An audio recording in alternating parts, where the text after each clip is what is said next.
Good evening, everybody. I hope everyone is well and that you guys had a pretty good Sunday. Thanks for being with us this evening. It has been a glorious, gray, rainy day. I don't know if you like rainy days, but Julie and I, we love rainy days. And so this was a great day for us and spent some time with some friends, had some fellowship, had some good food. And I got a little buddy with me. Come here, Elliot. Okay. Hey, Joel. Elliot's in here with me. Okay, you're going to have to go. Okay. Say bye-bye. Okay. Go close the door. Okay. So tonight we're going to jump back into our study. Go to Proverbs chapter 18, verse 21. We're going to be talking about some different communication types. Last week we talked about anger.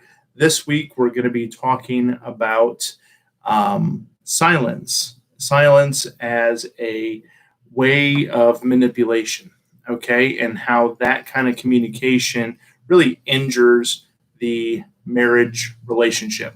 So Proverbs 18:21, it says this: death and life are in the power of the tongue, and they that love it shall eat the fruit thereof. So the question to start off tonight is,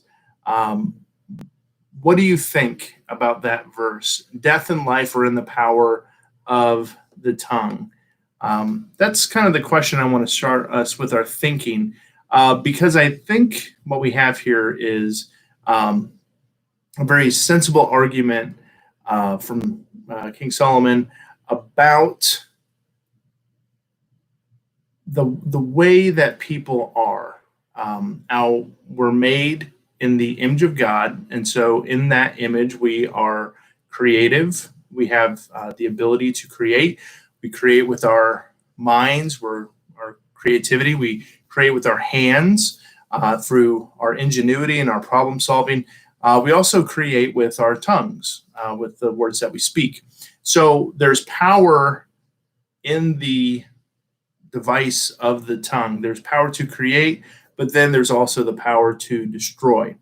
And we can encourage people. We can lift up people with those words in our tongue, or we can destroy them, absolutely destroy them. And as we saw last week, many people do get destroyed, unfortunately, just by angry communication, just by hurtful words.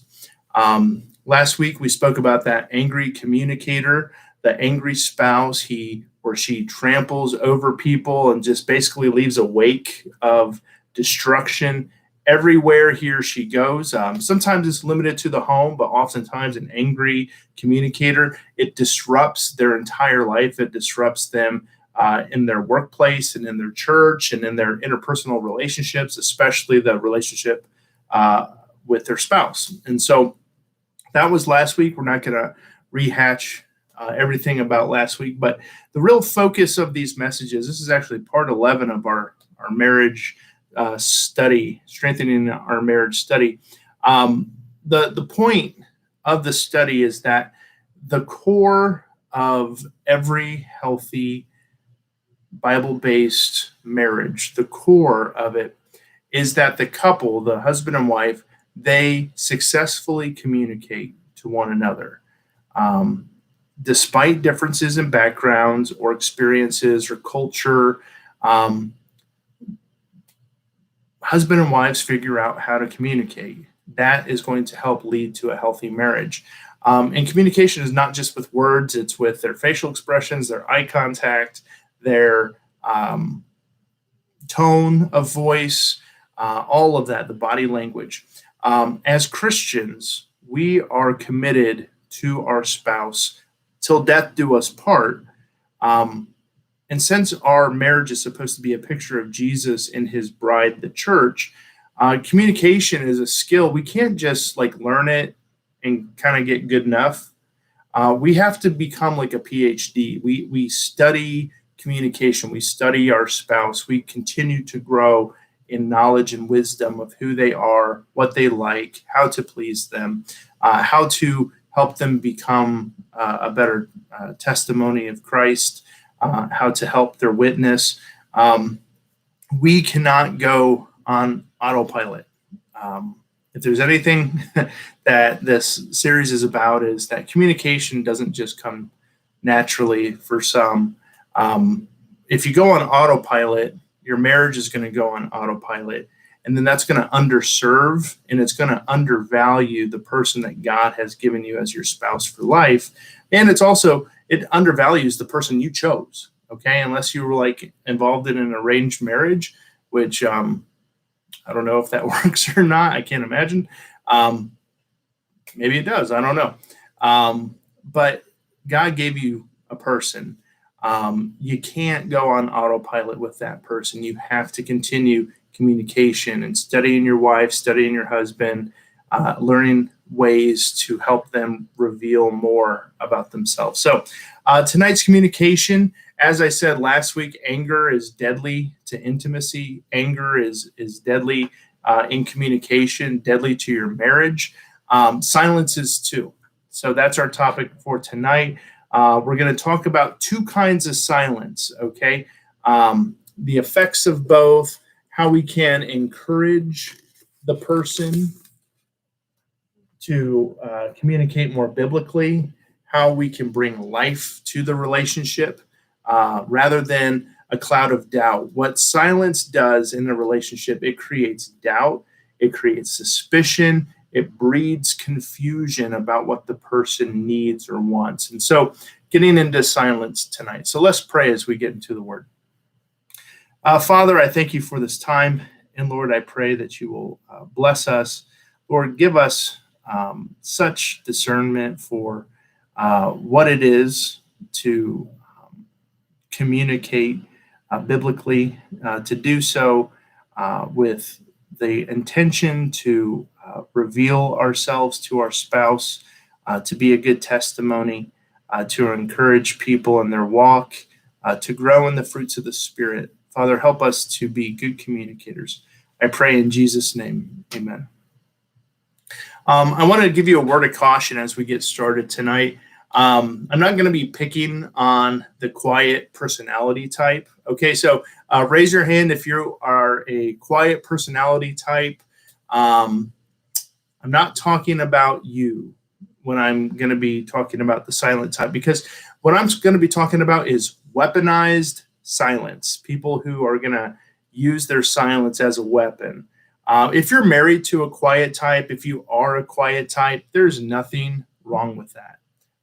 Some people are more stoic. Some people are more reserved. Some people are more cautious about sharing their opinion or their criticism or their feelings about certain matters. You might be, by nature, a more quiet person. I'm not talking about you this evening. Okay, that's a personality type. If you're a quiet type, here's what you need to do. I encourage you, recognize that God gave you your wife or husband, if you're the quiet type, to be the person that you reveal yourself to. Okay, so your silence can be misunderstood or mistaken for a lack of caring. Okay, so work on ways to be expressive to your spouse and to reveal things that you will reveal to them alone. Be purposeful, be intentional about what you reveal to your spouse. If you're the quiet type, so he or she knows that you are listening, that you do care, that you are engaged. If you're the quiet type, your wife, unless she's a quiet type or he's a quiet type, they probably need a little more feedback. So God's given you your spouse as a vessel to pour yourself into. Okay, so that's just a quick note. I'm not talking about personality type of just a quiet person. What I'm talking about tonight is those that use silence as a weapon. That's one type, or those that use silence to wallow in passivity or in passiveness. I'll explain that one in a little bit. I want to focus on what I see more prevalent in marriage, what many people who work with couples that are going through difficulties. They call them stonewallers. I think it's a pretty accurate term. We're going to spend a majority of our time talking about stonewalling, but we're going to talk about stonewallers and then statues. Okay, statues is another type. So the stonewaller, this is what we have to understand. They're quiet, but they're angry. Okay, we call them stonewallers. They're different in their manner of communication. Their communication is still destructive, just like last week. The purpose that they have is that they're going to communicate in a way that through their silence, their agenda is to communicate dissatisfaction or contempt. Okay, they're angry, but they're silent about it. But they're letting you know that they're dissatisfied or they have contempt. Okay, they dislike whatever is being communicated, whatever issues trying to be worked on. There's two major types of anger. There is what's called reactive anger. Reactive anger is usually what we see.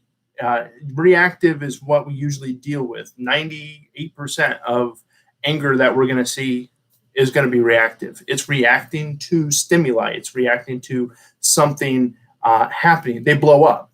Okay, they are reacting angrily to something. That's reactive aggression or reactive anger. There's another kind of anger. It's called proactive anger or proactive aggression. That's where this person is angry, and they might be just as angry as the reactive person, but their anger, they've purposed to manifest their anger at a certain time, usually in a strategic way.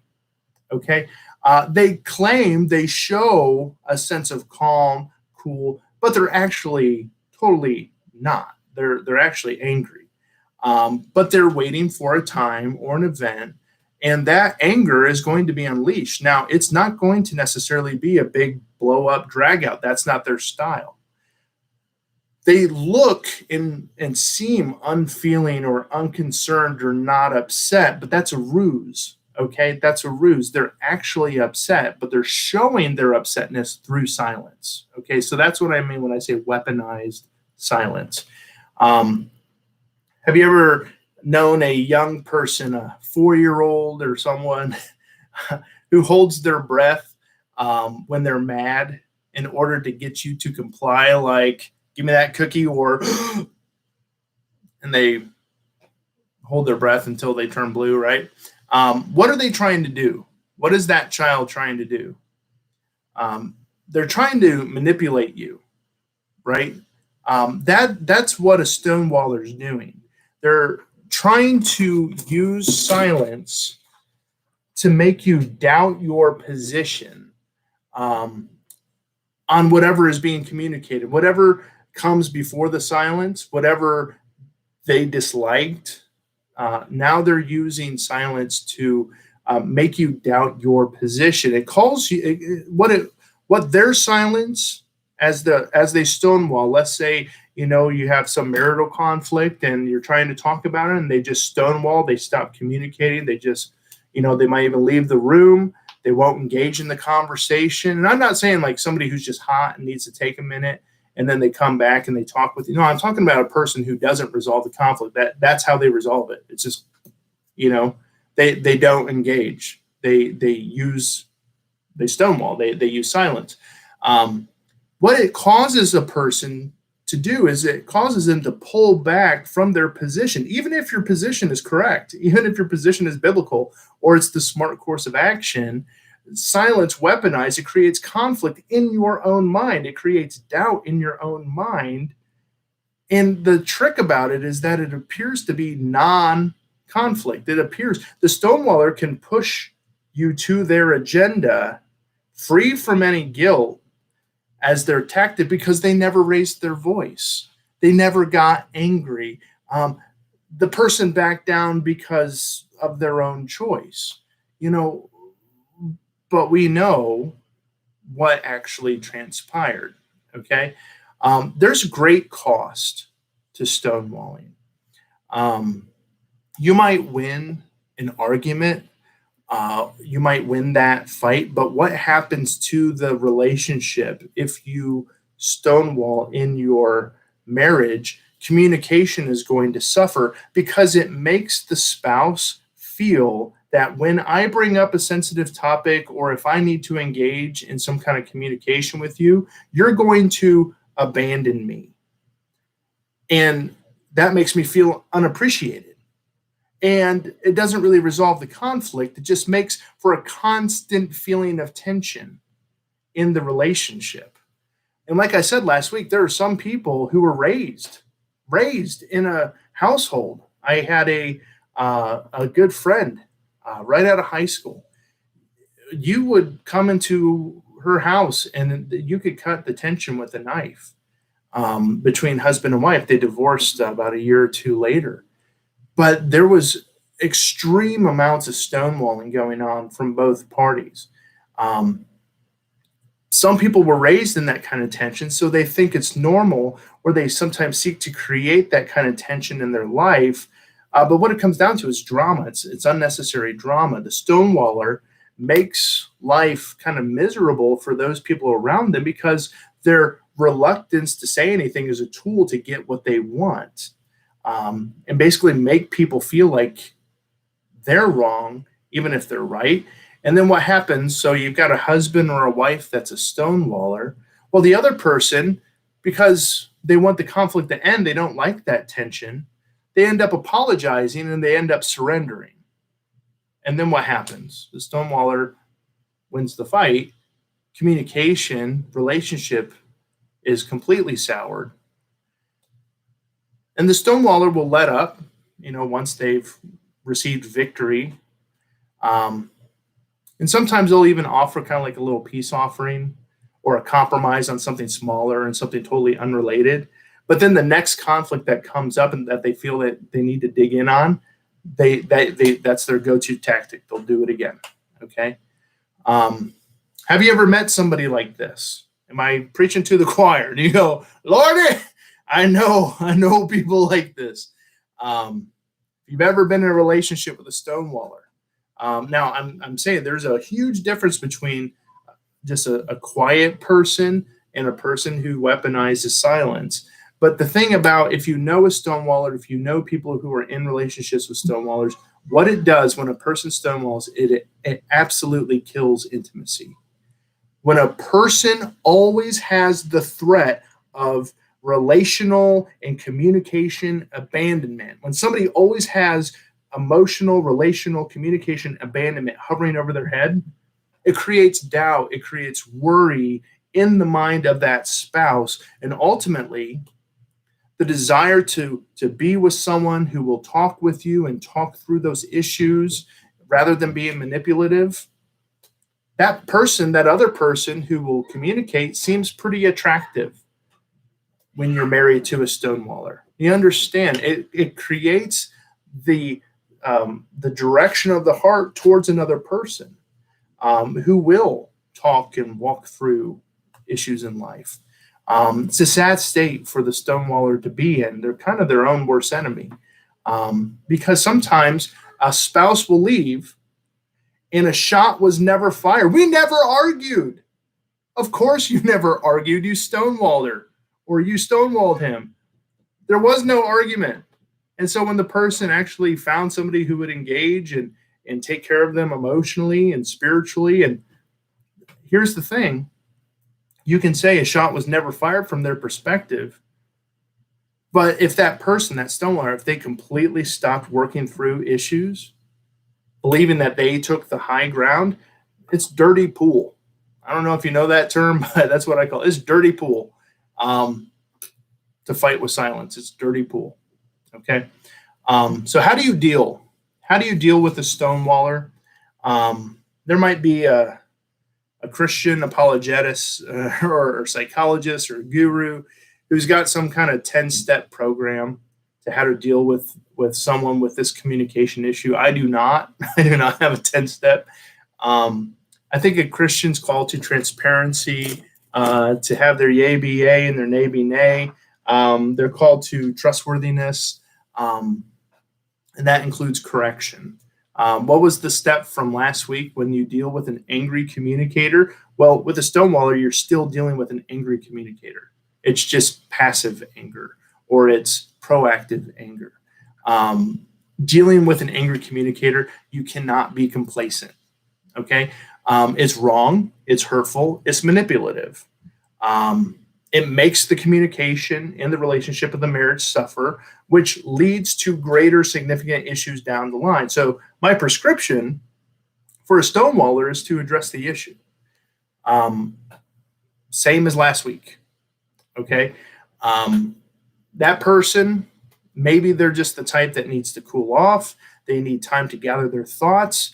I know people who say, man, if you come at me, I need a little bit of time and then we can talk through it. But if I get oversaturated, I get tunnel vision and then I'm out.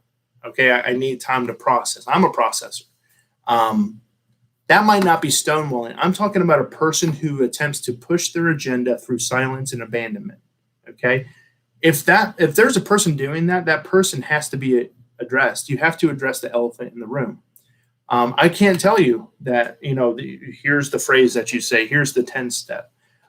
When you know it's an issue, you have to lead your spouse to understanding the communication issue and that the risk of continuing in that kind of communication is relational. It's hurting your marriage. It's hurting you as their spouse.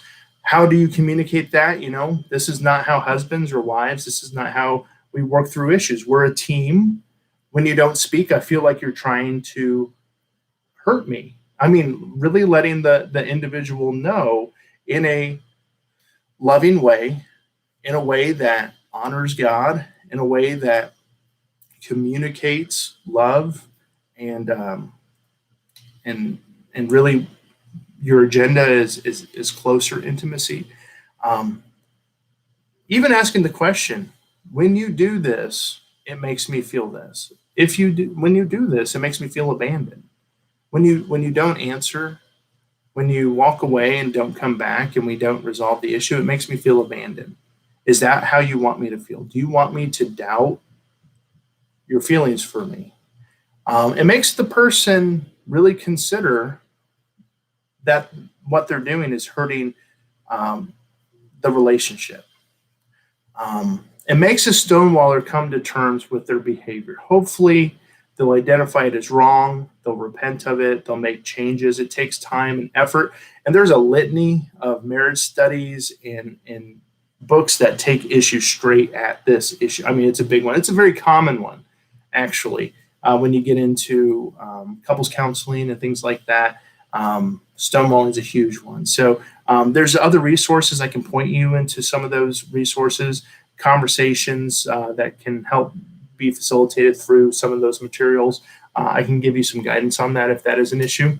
But that's stonewalling, okay? And I said I was going to give you two tonight. Stonewalling is one. The other one is statues, okay? So we kind of need to, adjust our thinking here for a minute. Another communication type that can negatively affect one flesh intimacy is passiveness. I call it being a statue. Okay, you got a stone wall and you got a statue. This is the type of person who has no opinion on anything. Now, some people like myself, okay, I include myself in this group at times. I really don't have an opinion on a lot of matters. I mean, I've met pastors who, man alive, they've got an opinion about everything. They do. They have a definitive, absolute, concrete opinion about everything. Down to the flavor of popsicles they eat and the way they tie their shoes and the sock color that matches their suit. Good on them, but I don't have an opinion on a lot of matters. I just don't. And that's shocking sometimes to my wife and to other people. Where do you want to eat? I don't care. I'm a human garbage disposal. I don't care. I really don't care. If I did care, I would tell you. I don't. I'll eat anywhere, anytime, anything. I like to eat. So I'm being honest when I say I don't really have an opinion. What movie do you want to watch tonight? I don't care. I seriously have very, very little opinion. That's not who I'm talking about. Okay. A person who doesn't have really strong preferences and find life kind of better when you just hand over decision making to those that have stronger preferences. If you have, very low preferences, then, yeah, okay. You would rather eat Mexican than American food, or you'd rather eat Applebee's over Taco John's or whatever. Okay. If that's your preference, I don't care. And I'm being legit. Okay. I'm being 100% honest.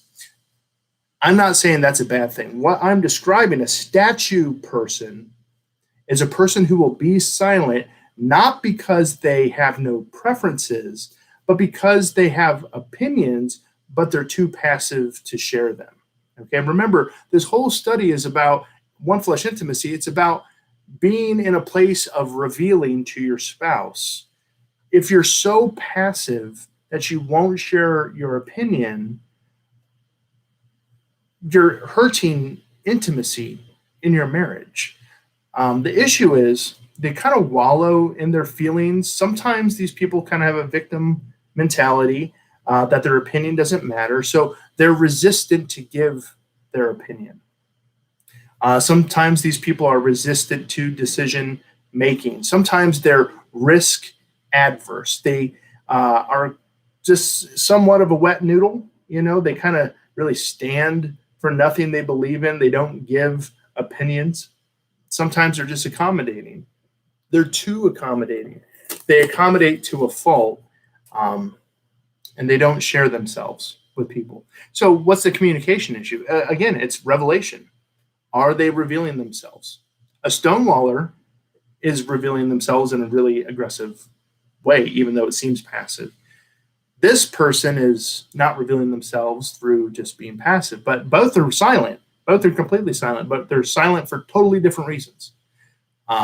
Here's what we do with this type, okay? Then I'll let you go. You encourage this type because their passiveness, a lot of people who are passive, sometimes they come from trauma. They come from abusive relationships in the home, places of trauma or neglect. It's not always sexual in nature. Sometimes it's just a very difficult event that they went through. But people who are passive sometimes have some baggage. Okay, some things have happened in their life. There's a failure to thrive in a sense where to push or to stand up for oneself, perhaps the person was conditioned to be passive. And I think that's often the case. That's been the case of a lot of the people that I've worked with. If they've been passive, it's because they grew up in situations where to stand or push for themselves was immediately corrected. It was immediately pushed down. And so they developed an accommodating personality to a fault. How do we help this person? How do we help give them opportunities to provide their opinion, their feedback, their preferences? Here's what we have to do. Here's how we help the statue. Okay. We spend time looking for opportunities for small places where we can praise them when they are breaking out of their passive shell. Okay. Remember, that's a place of protection. If they've been conditioned to be passive, that's a safety mechanism. Their passiveness has helped them survive. People who have gone through some kind of trauma, the things that you might not like about their personality, if they're abrasive, if they're really aggressive, if they're really passive, because of what happened in their traumatic past, that's how they survived, depending on what kind of trauma it was. And so how do we get that person to feel a place of comfort and protection? Well, again, we're looking for opportunities where when they reveal themselves, we celebrate it. Okay. Um, we give them safe opportunities for them to engage in their preferencing, okay, their feedback, their opinion. When we get it, we express to them, I'm so glad you told me that. I've always been wondering how you felt about X, Y, or Z. I didn't know that was your favorite food. Let's put it on the menu more often. Okay, all you're doing is you're trying to encourage that person into revealing more. Okay. And when they do that, a statue, when they begin to understand that when they speak, their needs will be met and not ridiculed, their needs and wants will be supported, not neglected or not, whatever their fear might be. Um, when we give them those opportunities, a statue person becomes alive. And sometimes they'll shock you. Like they'll become so like not independent, but they'll become not aggressive, but they'll become just kind of emboldened to speak their mind. And you really get to see people when you do that, when you work with people and you help them kind of break out of this passive statue phase of their life, and maybe they've been this way their entire life. Um, it's freeing for them, and they really open up and they really begin to reveal more, and that's going to help you in marriage. So if you're married to a passive person, there really is some things you can do, and the best thing you can do is encourage those small moments of revelation. You can't force open. It's not like a clam where you're going to get a pearl and you just take a crowbar and you just crunch that thing. um, you really got to have some finesse if you want to see growth. That person has to feel comfortable, has to feel like they're making the decision. If you're exacerbated, like, why can't you just tell me how you feel? If that's how you go about it's going to be pretty um, shutting. Maybe that's not the word, but it's going to close that communication portal, I feel. So that's what we have for tonight. Just some thoughts. We'll finish our ideas about communication between husband and wife next week. But next week, as we're finishing that conversation about communication, we're going to get into the area probably of most contention in many marriages, especially marriages. I mean, if you go through like your list of top 5 reasons why people separate and divorce, financial disunity is one of the top issues. So we're going to be talking about financial unity. I'll probably ruffle some feathers. I can't say that I don't care. The better way to say it is financial unity will help your marriage. Okay. And if I ruffle some feathers about how I feel, financial unity can be encouraged in your household, and you go, that's not how the way that's not the way we work, and I ruffle your feather. This is just one man's opinion, right? So don't get all ruffled if I ruffle your feathers next week. But financial unity and agreement in marriage, it's really important. If you're doing any kind of pre-marriage counseling, I will spend probably a session. If I was going to have multiple sessions with a couple, I would take a session just to talk about those important conversations.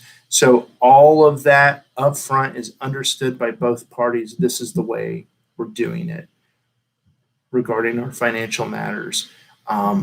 Because I'll tell you what, especially in the first years of marriage, if things are pretty lean, that is going to be a major area of contention. Okay, so we're trying to help our marriages out by having the tough conversations beforehand.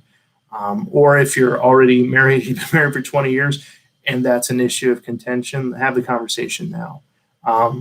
People have had huge improvements in their marriage and in their financial health as a family when they've had conversations about unity on financial matters. So we're going to get into that next week. So hopefully we'll see you guys, maybe even in person. We'll see.